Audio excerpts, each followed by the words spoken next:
Madison Harrison was found in her apartment, eyes wide open, a single symbol carved into her chest. Sarah Harrison, her sister, discovered the body, and within hours, she became the prime suspect.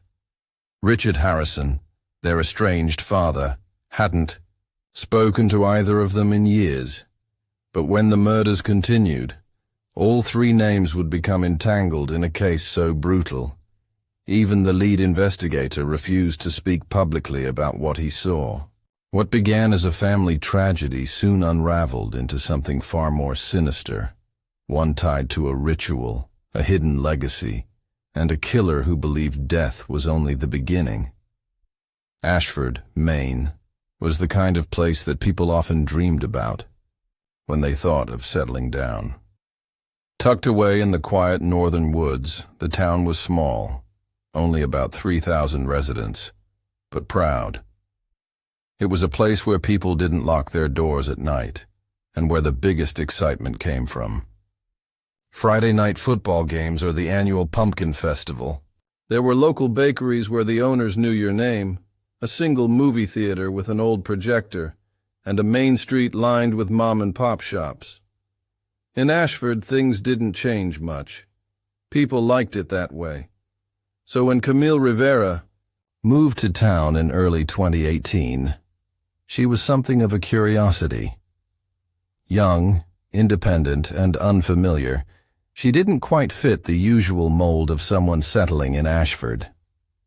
Originally from Boston, she had left behind a fast-paced life, choosing instead the serenity of Ashford to start over. She found work at the local library and quickly became known for her kindness and quiet charm. Camille was polite but private. She smiled often, but rarely talked about herself. To many, she seemed like someone searching for peace.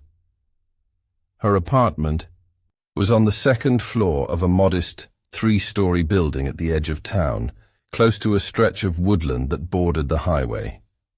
It wasn't fancy, but it was quiet, just what she wanted. Over the next year, she built a simple life. She kept to herself, occasionally joining the book club or visiting the farmer's market.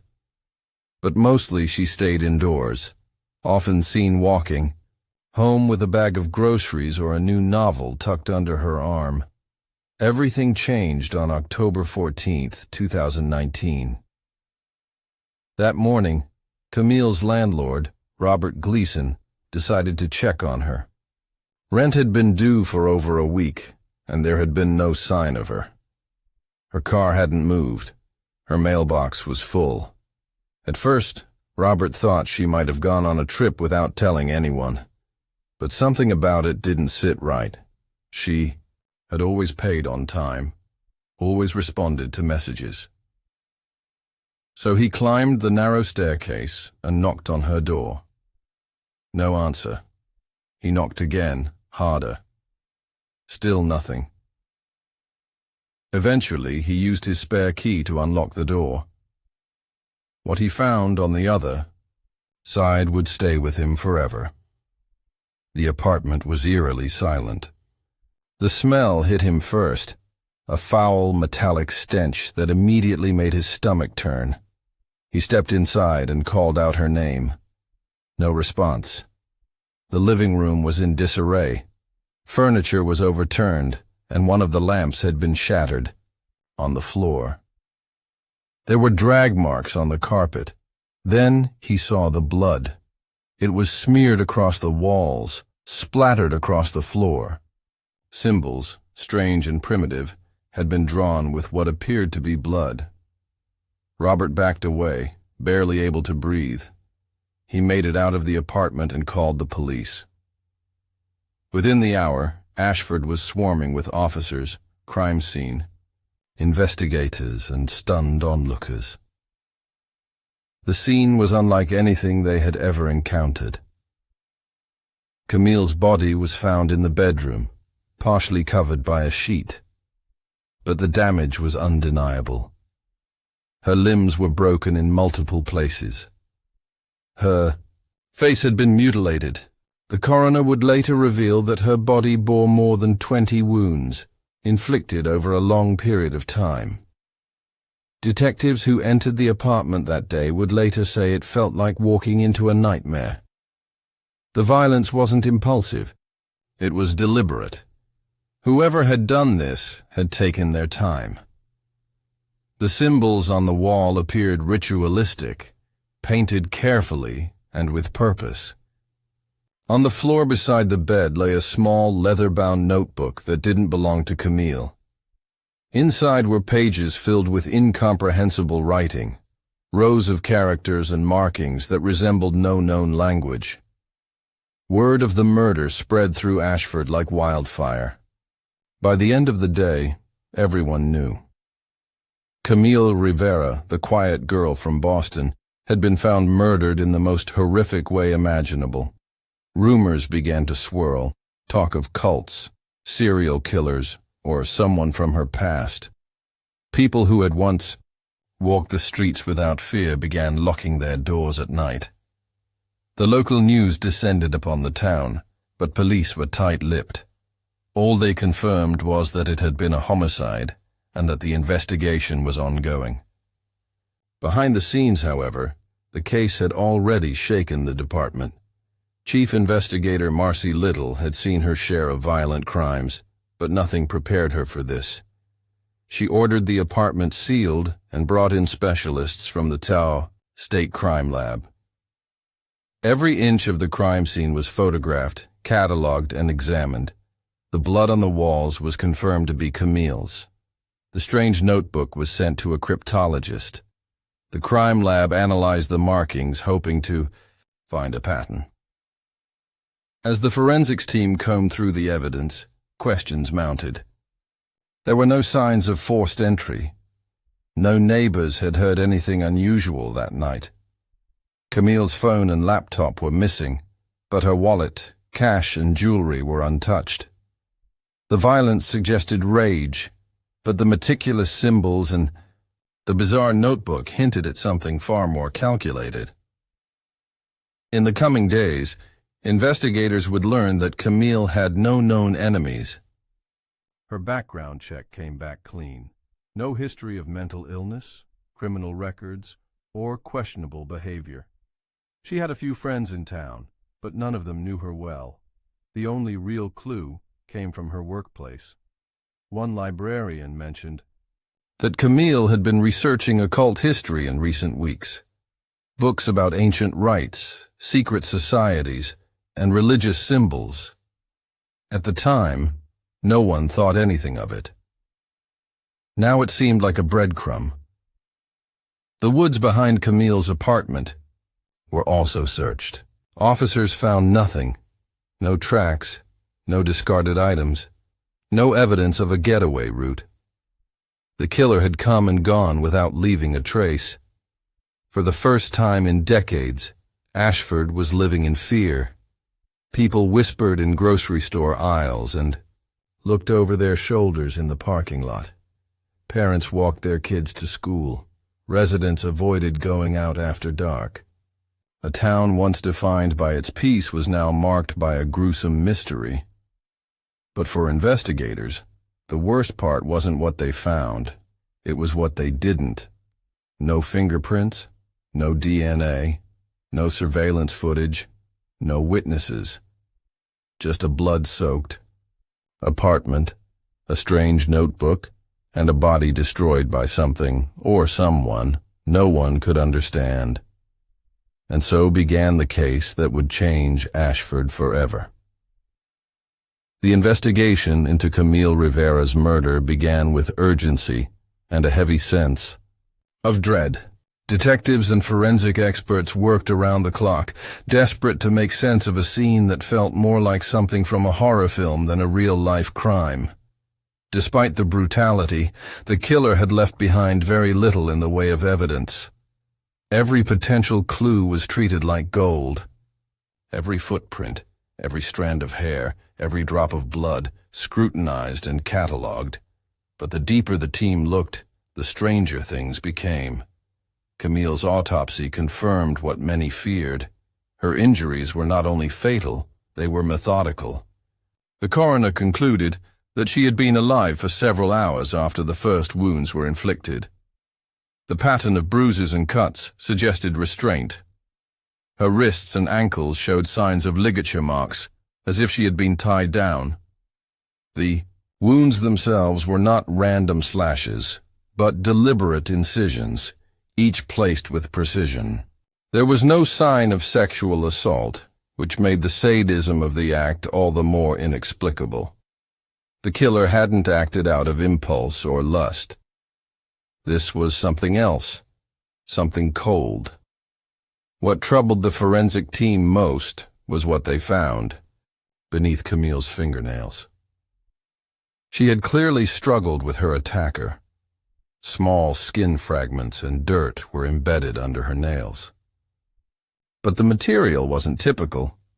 Mixed in with the skin cells was a gritty gray substance that didn't match anything in her apartment. When tested, it was revealed to be a rare mineral compound, often found in industrial areas long abandoned, where heavy machinery and chemical waste had once been stored. Ashford didn't have any such sites. But 20 miles outside town, near the edge of the county line, sat the ruins of an old paper mill, shut down in the 1980s, and now nothing more than a husk of steel beams and broken glass. It was a place most people forgot about, a rusting skeleton overrun by weeds and graffiti. It quickly became a point of interest. Investigators visited the site, hoping for any sign of recent activity. What they found was chilling. Tucked behind the main warehouse was a rusted-out shipping container, the door left ajar. Inside were pieces of torn clothing, burned candles, and ash-filled jars. On the interior walls, faint symbols, eerily similar to those found in Camille's apartment, had been spray-painted in red. Someone had been there recently. Footprints in the dust led to and from the container, though they were too smudged to trace. DNA swabs taken from the clothing were sent to the lab, but results would take weeks. Still, it gave the team a terrifying theory. Camille's killer may have brought her there first. As the investigation widened, detectives began to look into people Camille had interacted with in the months leading up to her death. One name stood out almost immediately: Kenneth Moore, a 34-year-old handyman who had been hired by Camille 3 months earlier to fix a broken window in her living room. On paper, he seemed harmless. He had lived in Ashford his entire life, kept mostly to himself, and had no criminal record. But when investigators pulled his name through their database, something interesting came up. 2 years prior, Kenneth had been questioned in connection with a missing woman from a nearby town. The case was never solved. No body was found, and no evidence linked him to the disappearance, so the file went cold. But now, with Camille's murder and the disturbing circumstances around it, the old case took on a new light. Detectives paid Kenneth a visit. He answered the door calmly, invited them inside, and answered every question. He claimed he hadn't seen Camille since he fixed her window and said he was as shocked by the murder as everyone else. His demeanor was composed, but something about him made the officers uneasy. He never once asked how she died. Kenneth agreed to a search of his property. His house, located on the outskirts of Ashford, was cluttered but not out of the ordinary, until they found the crawl space. Hidden beneath a loose section of flooring in his bedroom, the crawl space was dark, cramped, and filled with strange items. There were dozens of hand-drawn sketches, grotesque images of dismembered bodies, mutilated faces, and bound figures. Alongside them were newspaper clippings about Camille's murder, carefully folded and stored in a shoebox. The most disturbing find was a pair of latex gloves stuffed in a plastic bag. They were stiff with dried blood. The gloves were immediately sent to the lab for testing. Meanwhile, Kenneth was taken in for further questioning. He denied any knowledge of the gloves, claimed the sketches were old drawings from his teenage years, and insisted the news clippings were simply his way of following the case. Publicly, the police remained quiet. Privately, they believed they had their man. The evidence seemed damning. A background link to a previous missing woman, personal drawings resembling the crime, and bloodied gloves hidden beneath his home. But then, the lab results came back. The blood on the gloves wasn't Camille's. It belonged to another woman. DNA analysis linked it to 31-year-old Marlene Kessler, the woman who had gone missing 2 years earlier, the same case Kenneth had previously been questioned about. With this discovery, the case grew darker. Investigators now believed they were looking at a possible serial killer. And if Kenneth Moore was the link between both women, then the case against him was stronger than ever. But Kenneth's defense team challenged the evidence. They claimed the gloves had been planted, that there was no direct link between him and the murders. They pointed out that there was no DNA evidence placing him in Camille's apartment. The blood on the gloves, though alarming, didn't prove he was the killer, only that he may have been connected to someone else's disappearance.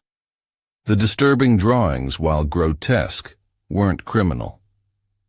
And the crawl space, they argued, was not hidden, but simply unused. Facing mounting legal a network error occurred. Please check your connection and try again. If this issue persists, please contact us through our help center at help.openai.com. The investigation into Camille Rivera's murder quickly became one of the largest undertakings in Ashford's history. The town's small police force, unaccustomed to dealing with crimes of this scale and savagery, brought in outside experts, state investigators, forensic analysts, and even behavioral profilers. The crime scene had left them all shaken.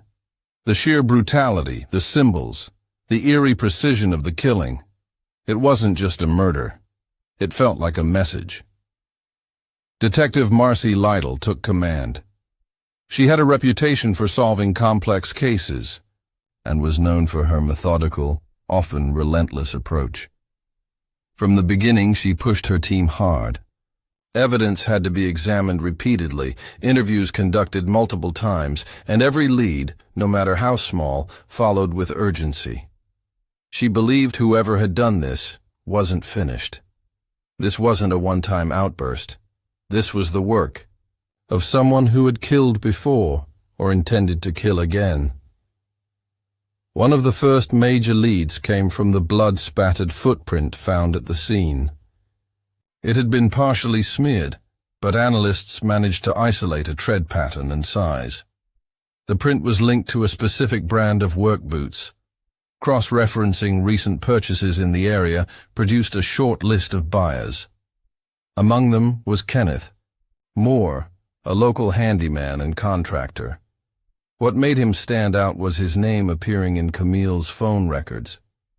She had called him once, 6 months before her death, when a window in her apartment wouldn't lock. Kenneth was brought in for questioning. He was calm and cooperative. He admitted to doing work for Camille but insisted he hadn't seen her since the job. He had no criminal record, no known history of violence, and no ties to any known religious or occult groups. He lived alone in a small house outside of town and made a modest living from local repair jobs.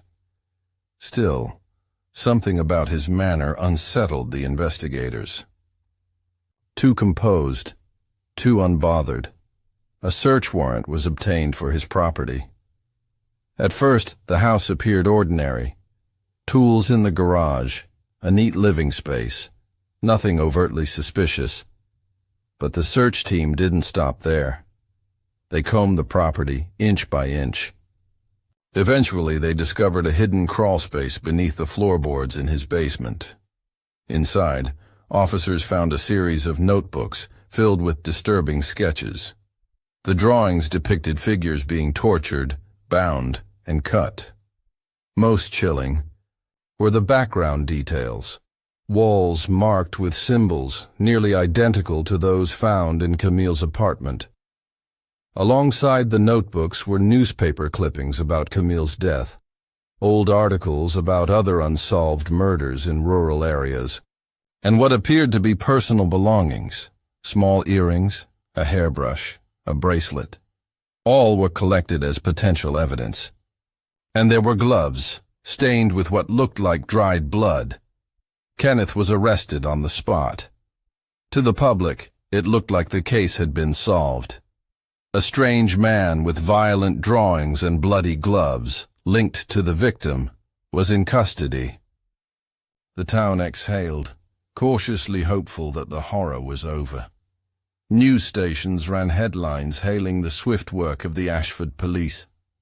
Camille's name was mourned, but her killer, people believed, had been found. Behind the scenes, however, the case was far from closed.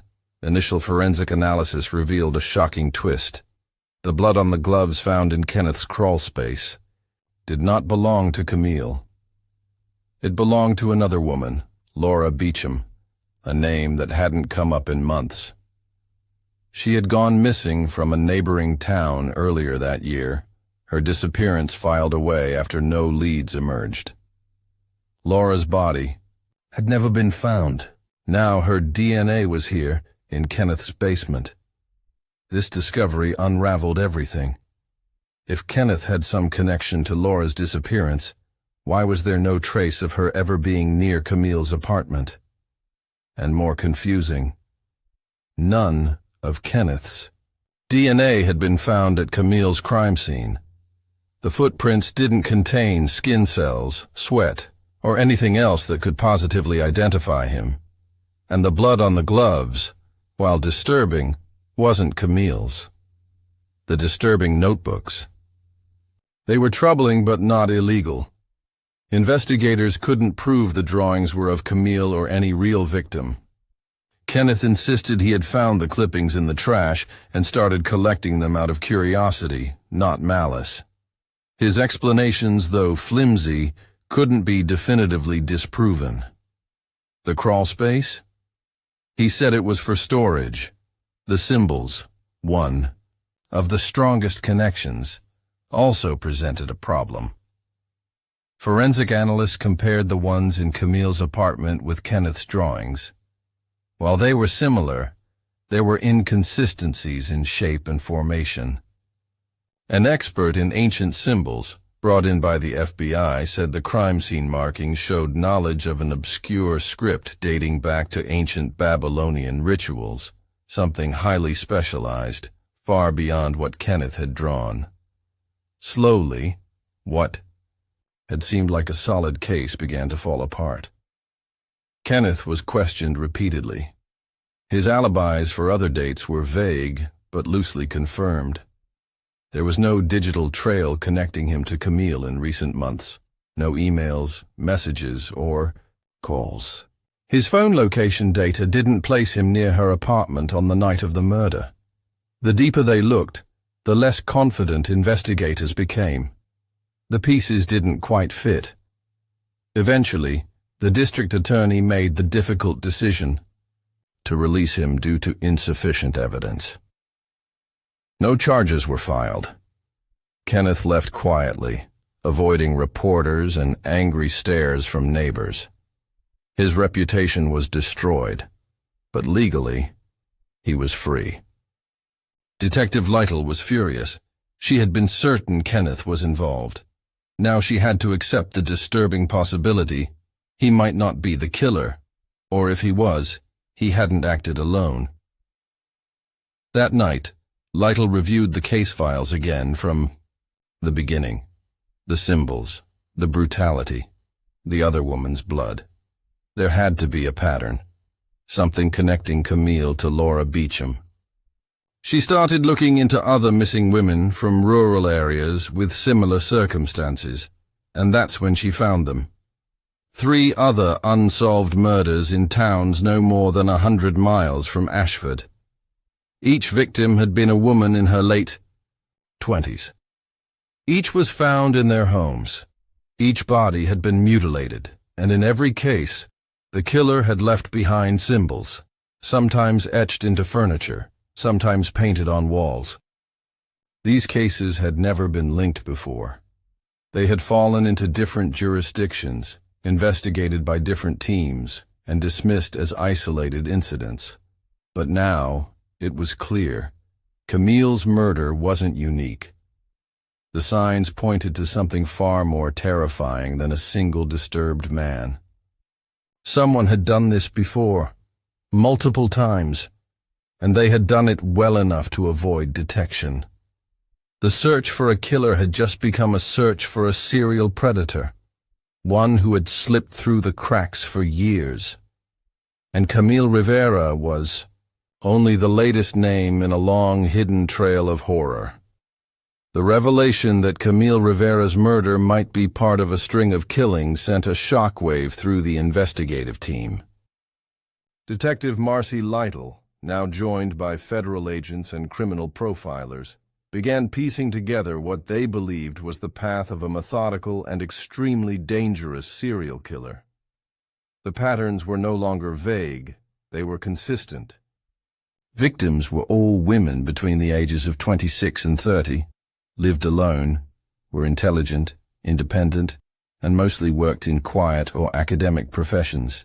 They had no connection to one another. Yet each had been murdered in the same gruesome, ritualistic way. The trail led investigators back nearly 6 years. In that time, 5 women had died under circumstances that now seemed unmistakably linked. Their bodies were always discovered days after their deaths, usually by a landlord or a concerned neighbor. In each case, the killer left behind symbols, some painted, others carved. These weren't random markings. They bore signs of structure, intent, possibly even a belief system. The killer wasn't just inflicting pain, he was making a statement. A cryptologist from the FBI specializing in ancient scripts and cult languages was brought in to analyze the symbols found at each scene. She determined that the symbols were part of a constructed language, an invented script borrowing elements from ancient Sumerian, Phoenician, and even early Christian mysticism. It wasn't just decorative, it was meant to be read by someone who understood it. The expert noted that this level of detail and symbolic literacy was rare, almost academic. The killer wasn't improvising. He had studied this. Then came a breakthrough. At one of the earliest crime scenes in a remote Maine town, an officer had once logged a strange symbol painted on a basement wall that had never been identified. At the time, it had seemed like graffiti. Revisiting that detail, the team matched it to one of the newer cases. A rare mineral compound found in the pigment used at Camille's apartment also matched residue taken from the basement wall of that earlier crime scene. The mineral was traced back to a now defunct industrial site known as Hawthorne Works, an abandoned smelting plant about 40 miles from Ashford. The plant had shut down in the early 90s after several environmental violations. Since then, the surrounding area had become overgrown, largely avoided by locals. It was the kind of place teenagers dared each other to explore. Most adults stayed away. With a new focus, investigators searched the site. It took several hours of careful combing through the decaying structures before they found something, a small concealed structure beneath the old storage warehouse. Inside was what could only be described as a shrine. Symbols identical to those at the murder scenes covered the walls. Candles, burned down to stubs, were still arranged in patterns. There were fragments of photographs, locks of hair, and even broken jewelry items. All of it pointed to a singular obsession with ritual. In the center of the room stood a crude wooden table, stained dark. Though it couldn't be confirmed through forensics due to time and decay, many believed it had been used for the killings. Among the artifacts was a weathered journal, its leather cover cracked, the pages brittle. But the contents were still legible. The writings inside were erratic, filled with strange prayers, verses, and detailed observations about each victim. Though the names were not used, the descriptions matched the murdered women exactly. There were notes on their routines, sketches of their homes, and in some cases, references to how long the killer had watched them before striking. The journal was signed with a single name, Alan Mercer. Alan Mercer had been a name buried in the files of a now-defunct religious cult known as the Circle of Orion. Formed in the 1970s, the group had attracted academics, mystics, and outsiders drawn to ancient spiritual systems.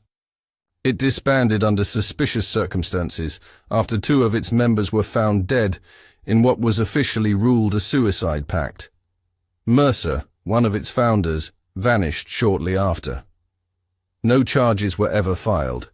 He had simply disappeared.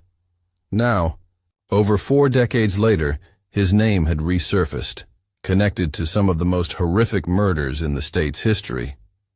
But the biggest question remained: where was he?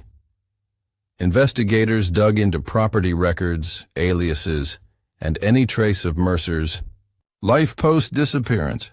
After weeks of searching, they found something strange. A small piece of land registered under the name Alton Merce, an alias that hadn't raised suspicion until now. Located deep in the woods outside Ashford, the property had a single isolated structure listed as a hunting cabin. It had been purchased in 2017, just 1 year before Camille moved to town. A task force was dispatched. Approaching the cabin was no easy feat. The path was overgrown, nearly invisible from any road. But once there, the team found what they had feared. The interior was eerily similar to the hidden shrine beneath Hawthorne Works. More symbols, more journals. But this time, they found biological evidence, blood traces, hair samples, and fingerprints. DNA testing confirmed that 2 of the previous victims had been inside the cabin. This was it. Mercer had been here. He had possibly lived here. The journals were dated, the last entry made only a few months prior. They described preparations for a ritual, one greater than the rest. The final page simply read, "She saw the truth. Now she must become it." Investigators believed the she was Camille. Despite this overwhelming evidence, Mercer himself was nowhere to be found. There were signs he had left recently: an empty pantry, fresh cigarette butts in an ashtray, warm ashes in the fireplace. But no tracks, no witnesses, no digital footprint. It was as if he had vanished again. As the task force regrouped, they felt both closer to and further from justice. Mercer was real. He had killed, he had planned, and he had escaped. But something else was wrong. One of the forensic techs pointed out a strange inconsistency. In several photos of the shrine, there were 2 sets of handwriting. One style was Mercer's, angular, rough, obsessive. The other was smoother, more modern, almost methodical. When they began comparing case notes from Camille's murder scene, the same secondary handwriting was found there too. In the margins of the symbols, in the journal entries, even in the patterns of the writing on the wall. It wasn't just Mercer. Someone else had been helping him. The possibility sent chills through the team. The idea that a second person, possibly more, had been involved in these killings meant the case was far from over. They had uncovered a nest, not just a lone predator. Mercer may have been the face of the horror, But he hadn't acted alone. Someone else had been inside Camille's apartment. Someone who knew how to mimic Mercer's rituals. Someone who knew how to stay hidden. The investigation had uncovered a pattern, a place, and a name. But now it revealed a terrifying new truth. This was not the work of a single mind.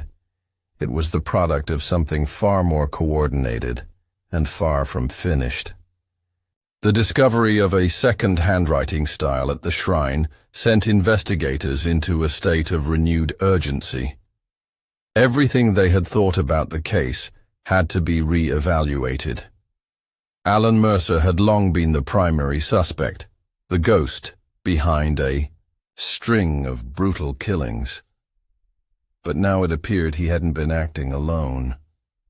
There was someone else, someone who had been right beside him, possibly even after he disappeared.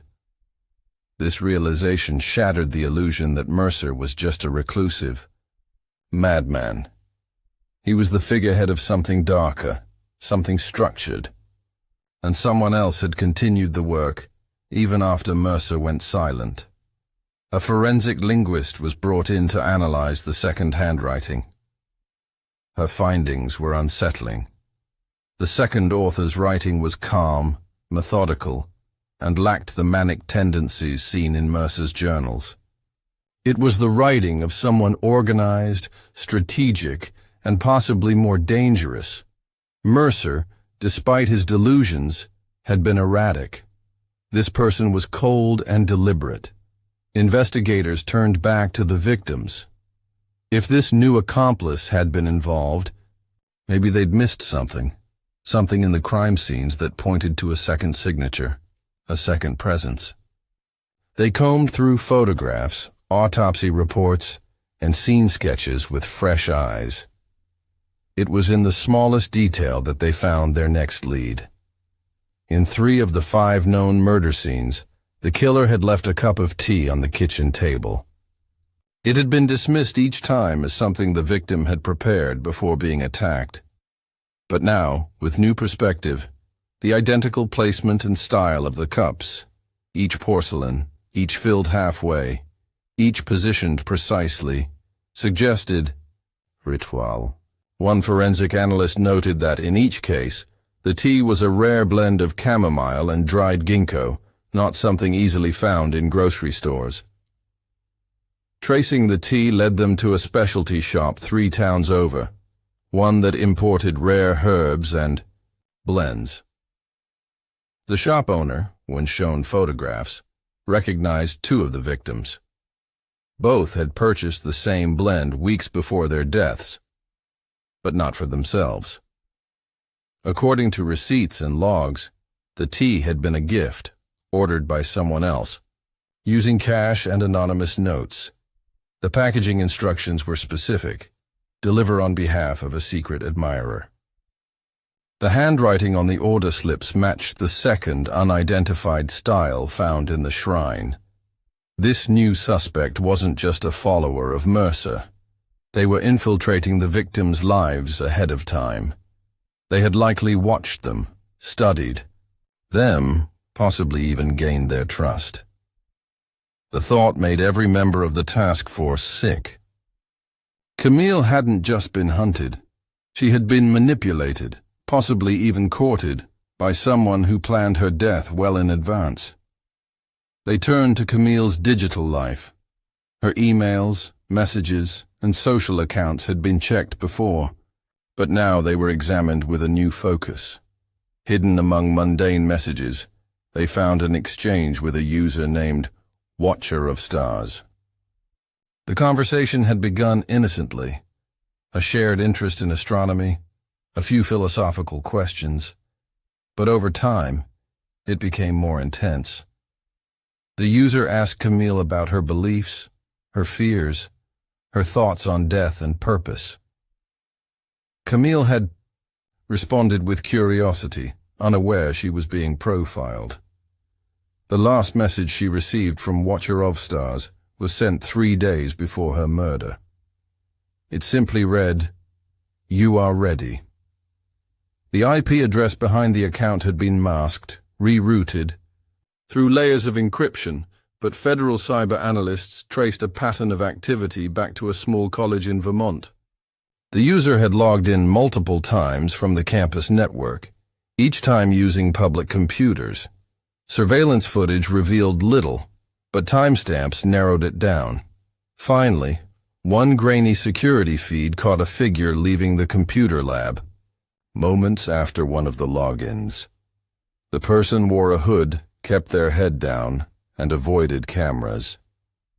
But a partial reflection on the screen behind them showed a glimpse of their face. Facial recognition narrowed it down to a single match. Dr. Evelyn Gray, a professor of comparative mythology at the college. Her academic work focused heavily on ancient belief systems, obscure cults, and lost symbolic languages. She had written papers about ancient Babylonian rituals, many of which mirrored the symbols found at the crime scenes. Her name had never come up before in the investigation, but now it seemed impossible that she was not connected. Detectives obtained a warrant and searched her home. What they found stunned even the most seasoned investigators. Hidden behind a false wall in her study was a library of texts on ritual magic, sacrifice, and symbolic death. Dozens of journals filled with entries, coded but now familiar, documented every victim. Evelyn had known their routines, their histories, their weaknesses. She had picked them, watched them, groomed them psychologically. But the most chilling discovery was a framed photograph of Alan Mercer on her desk. On the back was a handwritten note. "You taught me everything. I will carry your work into the stars." The tone wasn't one of devotion alone, it was reverence. Evelyn hadn't just assisted Mercer, she had idolized him, and she had built on his methods, refining them, hiding them in plain sight under the guise of academic research. She was arrested without incident. When questioned, she refused to speak. Not a single word. Her legal counsel cited mental instability, but Evelyn remained calm and composed throughout. No outbursts, no reactions. Just silence. In her cell, she sat for hours, staring at the wall, drawing symbols into her food tray with her fingers. Psychologists concluded that Evelyn Gray was not insane in the traditional sense. She was calculating, deeply methodical, and had spent years creating a philosophical justification for the killings. In her mind, the murders were sacred. Each victim a vessel, each ritual a step toward enlightenment. She believed that through symbolic death, the spirit could be purified, elevated, and freed. Camille and the others, in Evelyn's belief system, hadn't been victims. They had been chosen. Alan Mercer, it turned out, had died years before. His body was found in a remote cave 2 states away, identified by dental records and a piece of fabric bearing one of his symbols. Evelyn had found his remains, taken what she needed, and assumed the role of successor. The killings that bore his style had not been his. They had been hers. She had built the mythology around him as a way to hide her own actions, to give herself cover in chaos. The truth disturbed even the most hardened members of the team. For months, they had chased a ghost. But the real monster had been alive, educated, and respected by her community. She had spoken at conferences, taught hundreds of students, and written articles read by thousands. All the while, she had been orchestrating death behind the scenes. The case was closed. Officially, Camille Rivera's killer had been found. But the story left a scar on Ashford. Her death, and the deaths of the others, were remembered not just for their brutality, but for what they revealed. That evil does not always look like a shadow in the woods. Sometimes it smiles at you from across a classroom, hands you a book, and says it wants to understand you. Camille's name is now part of a foundation for victims of ritual crimes, a quiet tribute to a life cut short by a mind cloaked in brilliance and madness. Her story serves as a reminder of how far obsession can go when intellect and delusion collide, and how horror can sometimes wear a very human face.